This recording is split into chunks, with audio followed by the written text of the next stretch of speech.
Welcome to Twin Cities Live. It is great to have you back today. I really wanted to be here. I was trying. I was on my way here, and that wind just whipped me Is that what happened? Brought me to Wisconsin. Oh, my goodness. Yeah, all right, but we're going to kick it off with a pretty emotional story, a very interesting story, that's for sure. Paul and Jordy Wagner know what it is like to have a child come out.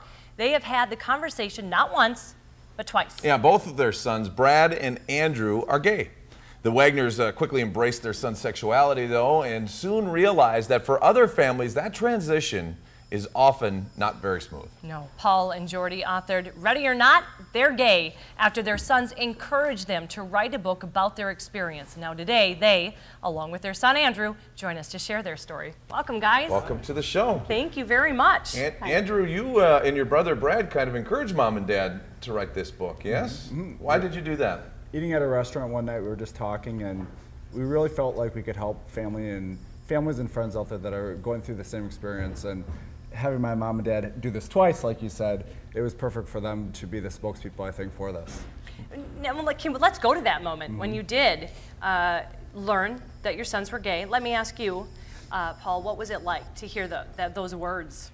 Well, at first it's like you kind of freeze for a second, but you have to process that. You have to know that it's what you say at that moment is so important. Oh, yeah. And then you just kind of take it from there. One thing that I did right away was I put my parenting skills into Andrew, because Andrew now is the parent, and I'm the child or the son, because he's the expert here. No longer I'm not the expert at that, but listen to him, follow his advice, give my own advice that I have, but he's the expert, and Brad too. Yes. Well, Jordy, I know in the book that, of course, you go into detail about these conversations, and the first one was Brad to tell you. So, can you tell us just what Brad did he sat you down after he got home? Well, we were having one of these core value discussions that parents have with their kids, and it was actually directed at Andrew about truth. And Brad came over and whispered to me that, "Could you meet me downstairs, Mom, alone?" Well, that's when the stomach turns, and you get this queasiness. You had no idea what to expect, huh? No, I had no idea that he was going to tell us that. So we went downstairs and sat on the couch. I waited while he showered, imagining all kinds of things. Right. And he told us, and I was, of course, shocked.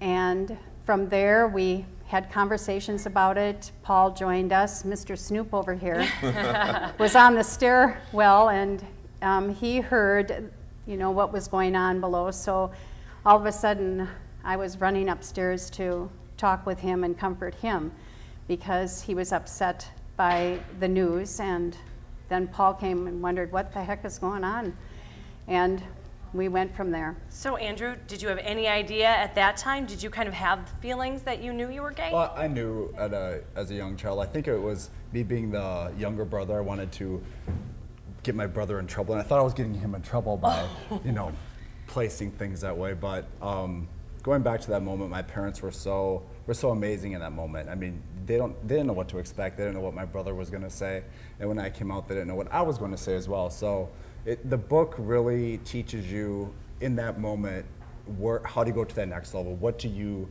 get out of that next level? And I think that it comes across in the book, and the people that read it will really see that. Andrew, I had a friend of mine who I knew for 10 years before he told me he was gay. And my reaction was, okay, fine. And my secondary reaction was, I am so sorry it took you 10 years to tell me. Tell me what that was like for you to come out to your family, your friends, everybody. I have to say thank you to my brother, because he kind of paved the path for that. When I came out, it was the same reaction, like, okay, next, okay, where are we going to eat tonight? Applebee's? Olive Garden? It was really no big thing when I actually came out, but for my brother, he paved that path, and so I really have to commend him, because when I told my parents, it was like, okay, it's cool, it's awesome, because they already went through it once, and for me it was no big thing. And they knew it wasn't going to be a huge change in their life. Exactly. Well, Paul, you describe your son's upbringing as kind of the American dream, but you said there were a few experiences that made you think, Something's going on here. So I'm going to read an excerpt from your book, if that's okay. It says, Brad's favorite toy at the tender age of 5 was My Little Pony. Brad loved to comb the horse's hair. Back then, I was concerned about his attachment to the horse. I can remember hiding the horse only to see that he would find it. So Paul, when you did see him playing with that horse, what was it inside you that made you want to go and hide it and get rid of that horse? Just as a parent, you know, you kind of think, in my mind, maybe like the G.I. Joe, the forts, the things I grew up with, and then seeing Brad with the pony, it's like, you know, it wasn't, I don't want to use the word manly, but it wasn't quite what I expected. And that's probably like, right now, it's like a take back. I wish I could be back there to that moment, and I would have combed the hair with him. You know? But you know, it was like at that time, that's just the way where I was. You know, and he wasn't punished for it or anything, but it was confusing as a parent to see, okay, why, you know, is that happening? We mentioned a segment in there where he had like the pom poms at a basketball game. I mean, Brad loved basketball games, but he would rather sometimes sit down by the cheerleaders and shake the pom poms and do the cheers. But for us, again, as parents, it was like, you know. We didn't think much of it, but still there were little things like that. And do you think that that kind of nagging voice in the back of your head really stems from a fear of, you know, I don't care so much about it, but you know there's going to be a rougher road that they're going to have to you know, go along? Yes, I mean, you have that fear, yeah. You know, because it's like maybe phase 1 and phase 2. And we did the phase 1 part, but now here's this phase 2 that we're going to go through with the kids, and it's totally brand new for us. And like I said before, we needed their guidance because they were already there. Mm-hmm. Yeah, so. Well, Jordy, what advice would you give to parents that may be at any similar stage of any of your lives that they may be facing right now? Well, I think it's important to listen to your kids. Sometimes that takes restraint, but be a good listener to them. Ask questions, because they can be your best teacher. They've lived with this for a great portion of their life, and they know much more about it than you do. And most importantly, show your unconditional love for them.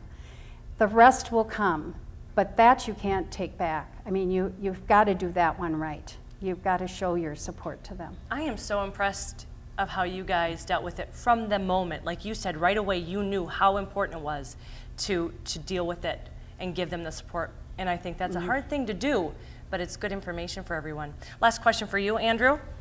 It's a tough one too. No, you live in Las Vegas now in a very happy relationship. Your brother lives here in Minneapolis in a very happy relationship. Looking back, is there anything you would do differently? Nothing differently. I think all that you can do is look forward to the future, and the future is in this book, and helping people out there to maybe feel comfortable about not waiting until they're 18 to come out, maybe coming out when they're 10 or 11, when they know at that time. That's when I knew. So it's looking forward to the future. And what would you say was the #1 thing that your parents did that still to this day makes you feel like they did it right? Love and support, no matter what it was, whether it's coming out, whether it's my soulmates, tennis matches, whatever it was, they were there for me 100%. So I'm so glad I have them as my parents. It's a great, Thank you. touching story. Thank you guys. Jordy, Paul, Andrew, thank you you so for much. having us. And Our pleasure. success of the book. Yeah, the Wagner family is going to be having a book signing and launch party, and that's coming up tonight. So the party's on 6:30 to 10:30, W Hotel, Minneapolis. Not a bad little spot for that too. No. For more information, go to KSTP.com, click on Twin Cities Live.